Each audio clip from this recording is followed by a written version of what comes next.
Paz do Senhor Jesus para você, querido. Mais uma vez estaremos ministrando a palavra de Deus, como fazemos sempre neste horário, na Rede Bandeirantes e também na TV JET. E eu quero falar com você sobre Lucas, capítulo 17. Evangelho de Lucas, capítulo 17. Lembrando que nós vamos ter a Semana Teológica. Segunda-feira, nós vamos ter uma reunião especial às 17 horas com Augustus Nicodemos. Ele pediu para que nós fechássemos as portas às 17h15, para que não houvesse interrupção nas suas aulas. Então, de 17 horas até 18h30, Augustus Nicodemos, tá bom? Sendo que 17h15 nós fecharemos e aí o pessoal fica esperando para depois, às 19 horas, nós reiniciarmos. Aí eu estarei trazendo uma palavra às 19 horas e depois o Augustus Nicodemos termina a noite de palestras, dando a terceira palestra. Então, 17, depois às 19 e depois às 20h30, tá bom? Vai ser uma bênção, tá? Entrada franca. Na terça-feira, a mesma coisa. 17 horas, Augustus Nicodemos. Às 19 horas, o Gilmar, esposo da Aline. E às 20h30, novamente, o Augustus Nicodemos, trazendo a palavra de Deus para o seu, para o meu, para o nosso coração. E aí vai, quarta, quinta, sexta e sábado, com uma programação maravilhosa. Vamos ter na quarta-feira o Rodrigo Santana, o Tassos Licurgo. Vamos ter na quinta-feira o Tiago Linhares e o Tasso Licurgo. Na sexta-feira, a Elcione Galantini e a Camila Licurgo. Nossa, mulher pregadora. No sábado teremos o Marcelo Biga e eu também falando na Mocidade, o Bigardi. E assim encerramos a Semana Teológica. Vai ser repetido esse anúncio. No final, entrada franca, tudo acontecendo aqui na Igreja Batista Getsemane, nessas reuniões com Augustus Nicodemos. Você pode vir, você que não é de outra igreja, você que não é pastor, que não é líder, mas quer aprender, venha participar conosco, tá bom? Rua Cassiano Campolina, 360, bairro Dona Clara. Informações 3448-9898, Igreja Batista Getsemane. Bom, o texto que eu quero falar com vocês se encontra em Lucas, capítulo 17. Enquanto você encontra, quero dizer também que vamos ter, na segunda-feira, temos 4 cultos no domingo, às 7h30 da manhã, às 10 horas, às 17h30 e depois às 20h30. E culto todas as manhãs, às 9 da manhã, e todas as tardes, às 15 horas. E na segunda-feira, grandes cultos aqui. Pastor Vibrantinho dirigindo um culto, Pastor Kleber, o culto do profissional liberal, do empresário, culto de oração com o Jânio e os atletas com Cristo. Vamos lá. Jesus disse assim, no Evangelho de Lucas, capítulo 17. Jesus disse aos seus discípulos, é inevitável que aconteçam coisas que levem o povo a tropeçar, mas ai da pessoa por meio de quem elas acontecem, que os escândalos acontecem. Seria melhor que esta pessoa fosse lançada no mar com uma pedra bem grande, uma pedra de moinho, amarrada no pescoço, do que levar um desses pequeninos a pecar. Tomem cuidado. Lucas 17, 1, 2 e 3, estes versículos. Tomem cuidado. Pecado é um negócio que mexe com a gente. Pecado é a natureza adâmica, segundo os teólogos, segundo os estudiosos. É aquela natureza que nós trazemos ao sermos gerados aqui nesta terra. A Bíblia diz que em pecado nos concebeu nossa mãe. Nós já nascemos com uma inclinação para o pecado. Você vê que uma criança recém-nascida, ela faz birra, você pega, ela não está sentindo nada, ela chora. Você sabe, você que é pai, você que é mãe, sabe das preferências de uma criança, um bebê quase. Você põe uma roupa nela, ela não aceita aquela roupa daquela cor. É a natureza adâmica. Ela não aceita, ela tem por natureza rebeldia dentro dela. Não aceitar ter autoridade. Você vê garotas e garotos, meninos, que quase ainda saíram das fraldas, fazendo birras no centro da cidade, nas rodoviárias, nos aeroportos, nas lojas, nos supermercados, que você fala assim, meu Deus, como pode um menino gritar tanto, chorar tanto assim? Parece que está matando o menino. Quantos moradores de prédios se reúnem e falam, olha, vai ter que parar com o choro desse menino. E a mãe fala, eu dou a ele tudo, eu faço tudo. Tem criança que ameaça pular de janela.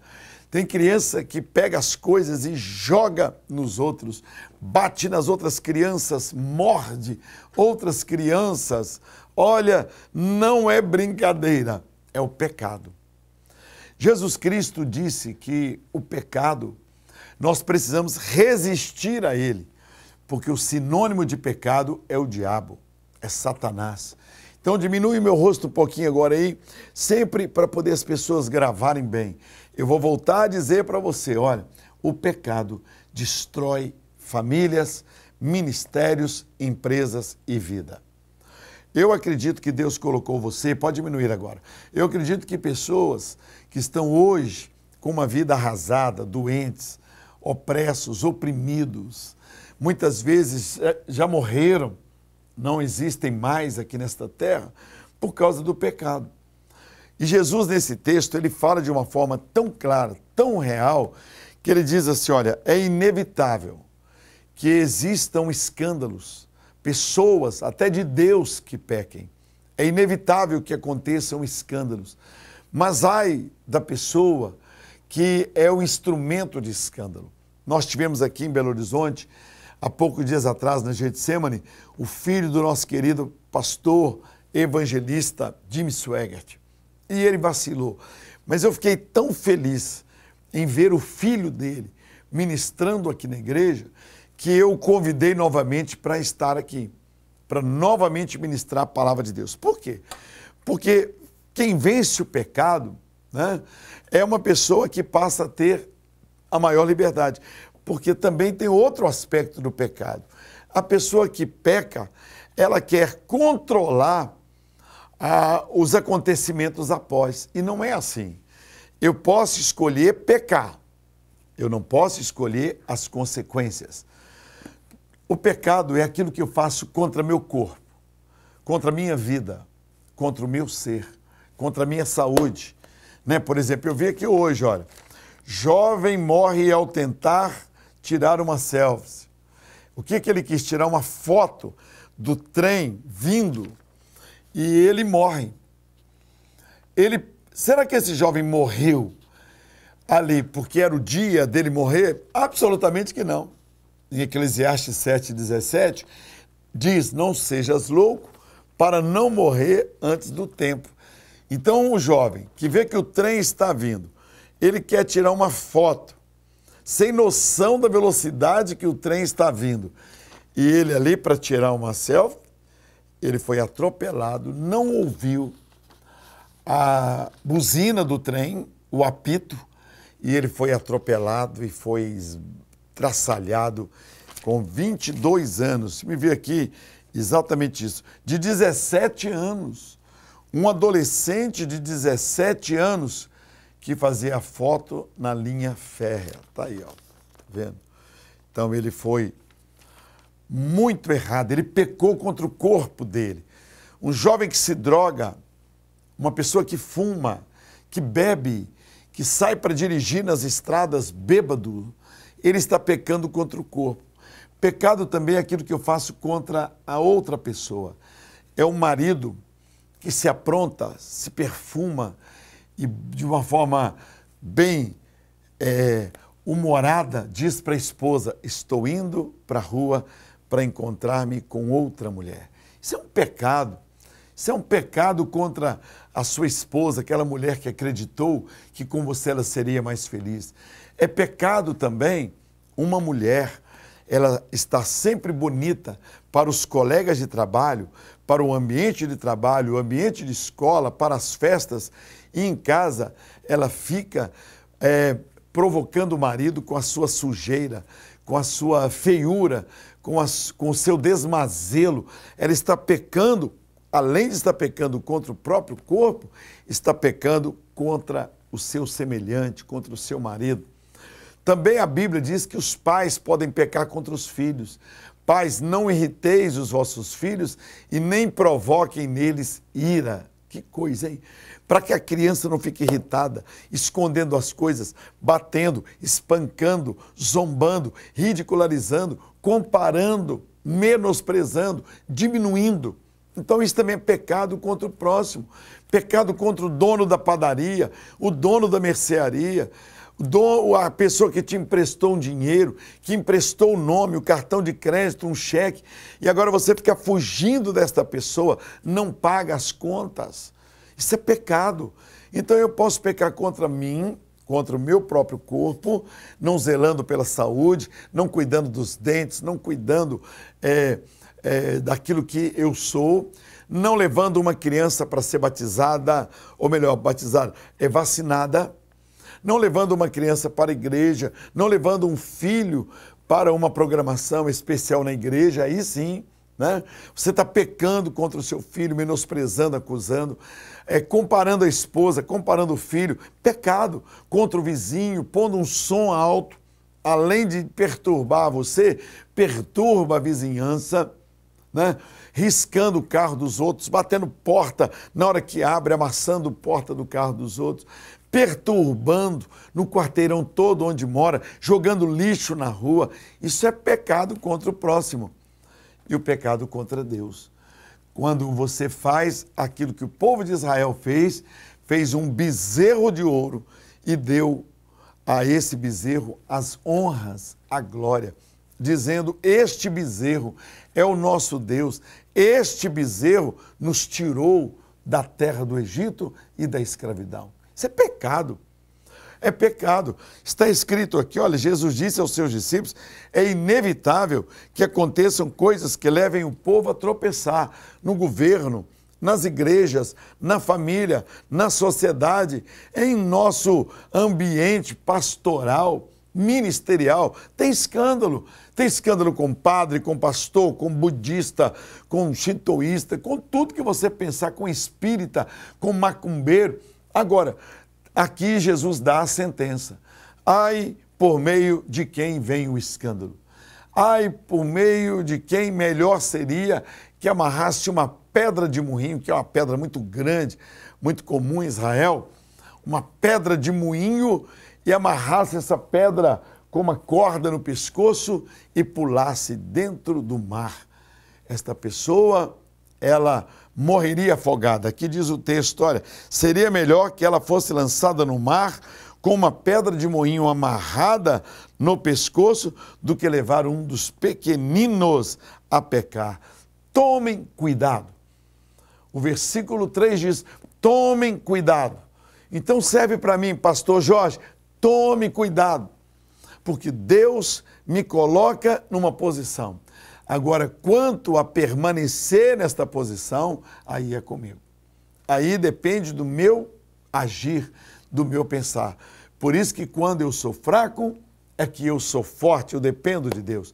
Quando eu me sinto autossuficiente, penso que sou forte, aí é que eu sou fraco. Então eu tenho que pedir a Deus para eu não cometer a loucura que Adão cometeu. Tenho que pedir a Deus sabedoria para não cometer a loucura que Davi cometeu, que Sansão cometeu, que o filho pródigo cometeu, que Manassés cometeu. Homens que pecaram, que foram destituídos da graça de Deus, que vacilaram e tiveram grande luta para que pudessem reaver o lugar que outrora haviam perdido, sendo que alguns nunca mais puderam reavê-los. O caso de Adão foi colocado para fora e só depois da morte é que certamente ele foi voltar para o paraíso. Foi o caso de Sansão, que cego, ali rodando o moinho, só ali ele reconciliou-se com Deus. É o caso de Davi, que viu a sua casa ser devastada porque ele não reconheceu que ele estava pecando, ferindo Urias e possuindo a mulher dele. Isso custou-lhe muitas lágrimas, muitas dores. Também com o filho pródigo, quando ele volta para casa e diz, pequei, que dor, que sofrimento, como ele poderia ter evitado? Então, eu e você, nós que estamos meditando na palavra de Deus, em Lucas 17, vamos pensar muito. No versículo 3 diz, cuidado, tome cuidado, muito cuidado, muito cuidado. Que Deus te ilumine, que Deus te guarde e que você, no nome de Jesus e com o poder dele, possa vencer o pecado para a glória do Pai, do Filho e do Espírito Santo, e que o sangue de Jesus nos purifique de todo o pecado. Que o sangue de Jesus nos purifique de todo o pecado. Deus abençoe você e venha participar conosco. Eu estou todo domingo às 10 da manhã e também às 17h30 e na terça da vitória às 19 horas. Um beijão, fique com Deus e até o nosso próximo encontro. Veja a repetição dos avisos. Lembrando que nós vamos ter a Semana Teológica. Segunda-feira, nós vamos ter uma reunião especial às 17 horas com Augustus Nicodemos. Ele pediu para que nós fechássemos as portas às 17h15, para que não houvesse interrupção nas suas aulas. Então, de 17 horas até 18h30, Augustus Nicodemos, tá bom? Sendo que 17h15 nós fecharemos e aí o pessoal fica esperando para depois, às 19 horas, nós reiniciarmos. Aí eu estarei trazendo uma palavra às 19 horas e depois o Augustus Nicodemos termina a noite de palestras, dando a terceira palestra. Então, 17, depois às 19 e depois às 20h30, tá bom? Vai ser uma bênção, tá? Entrada franca. Na terça-feira, a mesma coisa. 17 horas, Augustus Nicodemos. Às 19 horas, o Gilmar, esposo da Aline. E às 20h30, novamente, o Augustus Nicodemos, trazendo a palavra de Deus para o seu, para o meu, para o nosso coração. E aí vai, quarta, quinta, sexta e sábado, com uma programação maravilhosa. Vamos ter na quarta-feira o Rodrigo Santana, o Tassos Licurgo. Vamos ter na quinta-feira o Tiago Linhares e o Tassos Licurgo. Na sexta-feira, a Elcione Galantini e a Camila Licurgo, nossa, mulher pregadora. No sábado teremos o Marcelo Biga e eu também falando na Mocidade, o Bigardi, e assim encerramos a Semana Teológica. Vai ser repetido esse anúncio. No final, entrada franca, tudo acontecendo aqui na Igreja Batista Getsemane, nessas reuniões com Augustus Nicodemos. Você pode vir, você que não é de outra igreja, você que não é pastor, que não é líder, mas quer aprender, venha participar conosco, tá bom? Rua Cassiano Campolina, 360, bairro Dona Clara. Informações 3448-9898, Igreja Batista Getsemane. Já estão abertas as inscrições para o Festsemane 2017, o maior festival de música cristã do Brasil. Premiação do primeiro ao terceiro colocado. Semifinal, dia 17 de novembro e a grande final no dia 18 de novembro. Inscreva-se já, festsemane.com.br. Informações 31 3448 9898. Venha, participe! Uma realização Igreja Batista Getsemane. Jesus ressuscitou por você.